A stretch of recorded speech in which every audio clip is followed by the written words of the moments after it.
Kisah pilu pasutri tunawisma di Palembang, jalan kaki bawa jasad bayinya lalu diusir mertua. Kisah pasutri tunawisma di Palembang bernama Joko 40 tahun dan Novianti 29 tahun, yang tak ada biaya memakamkan bayinya bahkan diusir mertua kini menarik perhatian publik. Pasutri tunawisma ini mengaku sebelumnya sudah meminta bantuan ke pihak rumah sakit untuk memakamkan bayinya karena tak punya biaya. Namun permintaan itu ditolak lantaran Joko dan Novianti masih memiliki keluarga. Pihak rumah sakit hanya bersedia memberi bantuan ambulans untuk mengantar jenazah. Penolakan pihak rumah sakit untuk memakamkan bayinya yang masih berusia 20 hari dirasa Joko, membuat batinnya hancur sebab ia sama sekali tak memiliki biaya. Waktu di rumah sakit kami minta bantu dimakamkan anak saya, tapi pihak rumah sakit tidak mau dengan alasan kami masih ada keluarga. Kok kayak gini hidup, kata saya, tuturnya saat dijumpai di SPKT Polda Sumsel, Sabtu, 20 September 2025, malam. Maka setelah itu, Joko berinisiatif pergi ke rumah mertua untuk meminta bantuan biaya. Pihak RSUD Palembang Bari kemudian menyiapkan ambulans untuk mengantar ke rumah mertua Joko di kawasan 10 Ilir. Tapi karena akses jalannya kecil, Joko minta diturunkan di seputaran Bundaran Air Mancur.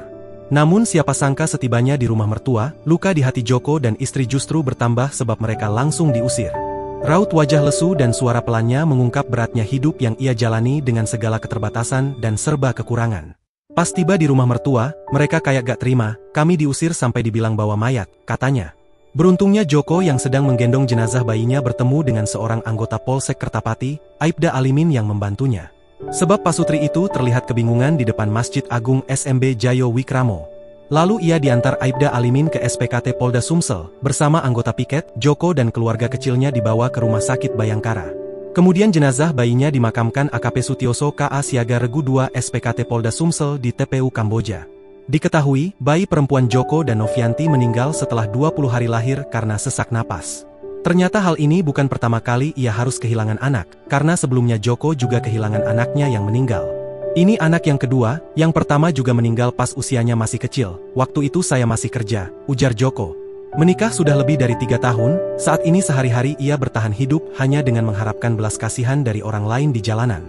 Hal itu baru ia lakukan semenjak 3 bulan terakhir padahal istrinya sedang hamil besar.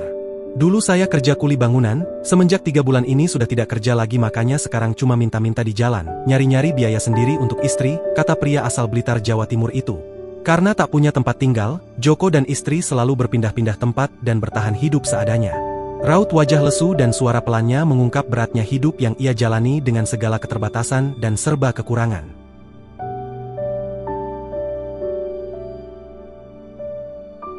Download Tribun X sekarang, menghadirkan lokal menjadi Indonesia.